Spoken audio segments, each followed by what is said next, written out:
In this video, we'll show you how to quickly and easily add a payment method on the TEMU app while linking your credit or debit card to your account securely. Make sure to watch the entire video to understand the steps correctly. To get started, open the TEMU app and ensure that you're logged into your account.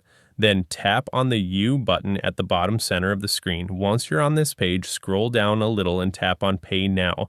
You'll now see an option called Your Payment Methods. Just tap on it. Now you have the ability to add a credit or debit card to your TEMU account.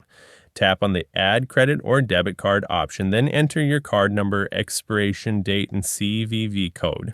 If you haven't already added your billing address, you can do so here as well. Once you've entered your card details, simply tap the Add Your Card button at the bottom and the process will be completed effortlessly.